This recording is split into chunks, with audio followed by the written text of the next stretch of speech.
বাংলাদেশের রাজনীতির ইতিহাসে অন্যতম গুরুত্বপূর্ণ এবং প্রভাবশালী এক চরিত্র আব্দুল হামিদ খান ভাসানী। ব্রিটিশ শাসনামল থেকে এই অঞ্চলে মাওলানা ভাসানী রাজনৈতিকভাবে প্রভাবশালী ছিলেন। তার রাজনৈতিক কর্মকাণ্ড বেশ আলোচিত ছিল। কিন্তু সেই মাওলানা ভাসানী মুক্তিযুদ্ধের সময় কোথায় ছিলেন? তিনি কি ভারতে গৃহবন্দী ছিলেন? জানাচ্ছেন সহকর্মী মোহাম্মদ সোহাগ বিশ্বাস। আমাদের সংগ্রাম চলবেই চলবে।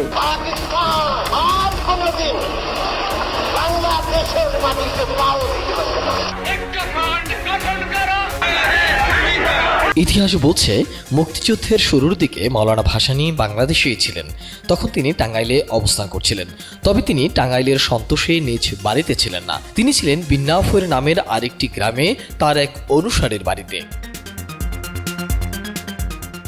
এপ্রিল মাসের প্রথম সপ্তাহে মাওলানা ভাসানীর সাথে দেখা করতে টাঙ্গাইলে গিয়েছিলেন দুজন বামপন্থী নেতা রাশেদ খান মেনন এবং হায়দার আকবর খান রণ তার শতাব্দী পেরিয়ে বইয়ে লিখেছেন, তাদের পক্ষ থেকে মাওলানা ভাসানীকে ভারতে যাওয়ার পরামর্শ দেয়া হলেও তিনি সেটি গ্রহণ করেননি। তিনি চেয়েছিলেন টাঙ্গাইলে থেকেই চীনের সঙ্গে যোগাযোগ করতে।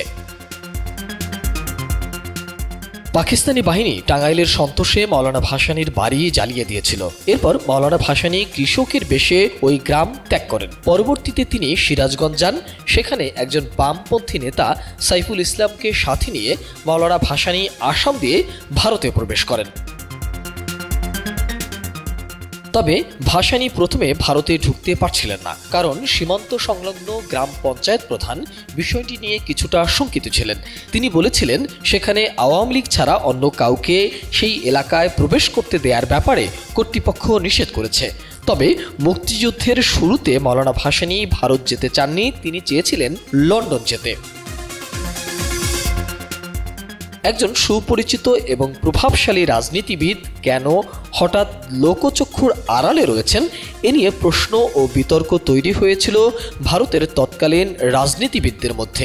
রাজনৈতিক মহলে অনেকে জানতেন যে মাওলানা ভাসানী ভারতে আছেন, তবে তিনি ঠিক কোথায় আছেন এবং কিভাবে আছেন সেটি ছিল অনেকেরই অজানা। মুক্তিযুদ্ধ শুরু এবং অস্থায়ী সরকার গঠন করা হলেও মাওলানা ভাসানী ছিলেন মুক্তিযুদ্ধের মূলধারা থেকে আলাদা। অনেকে ভেবেছিলেন তিনি হয়তো নিজে থেকেই নির্বাসিত জীবনযাপন করছেন। মাওলানা ভাসানীর অনুসারীদের অনেকে মনে করেন, ভারতে প্রবেশ করে তিনি কার্যত নিজের স্বাধীনতা খুইয়েছিলেন। প্রয়াত সাংবাদিক ফয়েজ আহমেদ তার মধ্যরাতের অশ্বারোহী বইতে লিখেছেন, তিনি যদি ভারতে যাওয়ার সিদ্ধান্ত না নিতেন তবে হয়তো তার মুক্তিযুদ্ধের ইতিহাস অন্যভাবে রচিত হতো। রাজনৈতিক ইতিহাসবিদদের অনেকের লেখায় উল্লেখ আছে, নিরাপত্তার অজুহাতে তাকে সবসময় নজরদারিতে রাখা হতো। ভারতীয় সেনাবাহিনীর একজন কর্মকর্তা কিংবা একজন ম্যাজিস্ট্রেট সবসময় ভাসানীর সাথেই থাকতেন। বিবিসির প্রতিবেদন ও বিভিন্ন লেখায় দেখা যায়, প্রবাসী সরকারের মন্ত্রী এবং আওয়ামী লীগের নেতার বাইরে অন্য কেউ তার সঙ্গে দেখা করতে পারতেন না। মাওলানা ভাসানীর সঙ্গে কে দেখা করবেন এবং কে করবেন না সেটি নির্ভর করত ভারত সরকারের মর্জির উপর। এপ্রিল মাসের শেষের দিকে তাজউদ্দিন আহমেদ, খন্দকার মোস্তাক আহমেদ এবং সৈয়দ নজরুল ইসলাম কলকাতার পার্ক স্ট্রিটে মাওলানা ভাসানীর যে বাসায় থাকতেন সেখানে দেখা করতে যান।